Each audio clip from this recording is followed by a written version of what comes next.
we are going to talk about chocolate cake. That's right. Let me get the chocolate cake.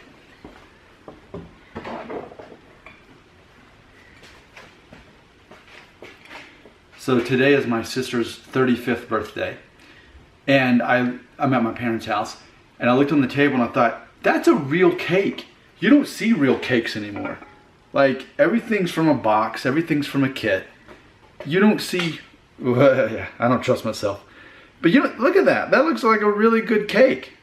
And then make sure I don't drop it. Here, that would be awful. This video is really about us dropping a cake and shattering all the glass. I don't even trust myself with this. All right, I'm gonna get that out of the shot. But yeah, whoa.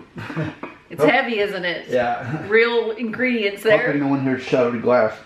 But I looked back and I saw the cake and I thought, you never see a real cake anymore. Because and if you do, it's made from some kind of kit or a box or whatever. True. But that's a real cake that you made. Yes. So yeah, you were telling me though about how you learned to make the cakes. Yes, it was really important to Grandma that I knew how to bake, because she grew up not knowing how to bake. If you think about it, you know, her mother came from Mexico, so they made tortillas, they made enchiladas and tacos and all the Mexican food and the Mexican soups, but we didn't have any cake. I mean, her mother didn't make cake. So I guess where they were from, I mean, you know, they didn't have cake. They had chocolate. I know they ate chocolate, Mexican chocolate. So it was real important to Grandma to learn how to bake. And so she had watched some cooking shows, bought some cookbooks, opened them up, and taught herself how to bake. So it was very important to her. That was a very important thing, and especially with me being the only girl, that I knew how to bake, especially a chocolate cake. I mean, because chocolate was her favorite. Chocolate cake, chocolate icing. And so what'd you put in that cake? I put buttermilk. I put fresh eggs. There's a farm we get to go to, and so we get like fresh eggs. Like those, some of them are just like fresh from that day. Buttermilk, flour, baking soda, baking powder. And then you want some coffee? Coffee. This recipe here. The reviews were great. It had like 2,000. It had over 2,000 reviews. Was that Hershey's cake or something? It was a Hershey's. Yeah, it was the old Hershey's recipe. And so, as I thought, okay, I want to try something new, something different, a good cake. Make sure it's going to be moist. And so I saw that recipe and I thought, okay, I'm going to go for this. And it has espresso. It has espresso. And you put coffee in it. And I put coffee in it. It was supposed to have like 1 cup of boiling water, and I had, you know, we love our coffee, and so we have French press, we have cold brew, and we also have percolated. Yesterday was a percolating kind of day, and I thought I'd percolate some coffee, and then I'll use a cup of that for the cake. So, and it said you're not supposed to taste the coffee in it. It's just gonna enhance the chocolate. And so I made the one cake, and then I licked the crumbs off of after I dumped the cakes out.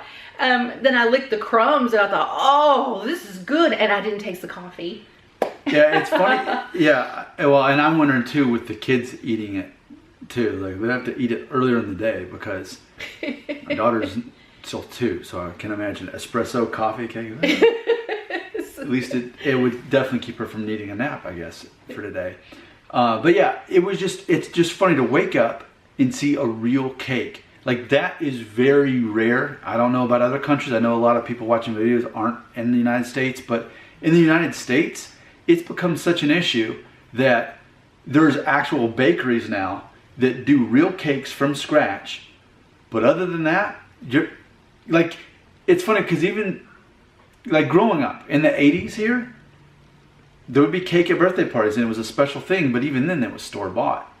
So, but there was at least some made from scratch cakes, and now it's just so rare that I would wake up, look at it and said, oh, that's a video that we need to make just to talk about how rare that is. And it was interesting that your grandmother had to teach herself. My mother. Grandma. And then she taught her.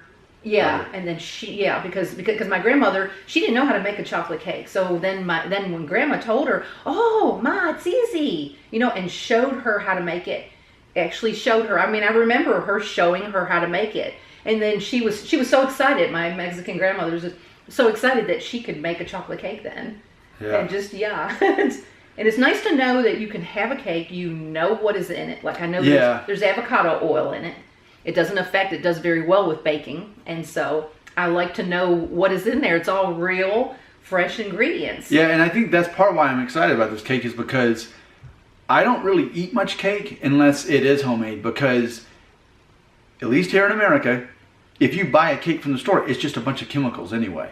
And the same thing often with ice cream. Cake and ice cream are typically just chemicals.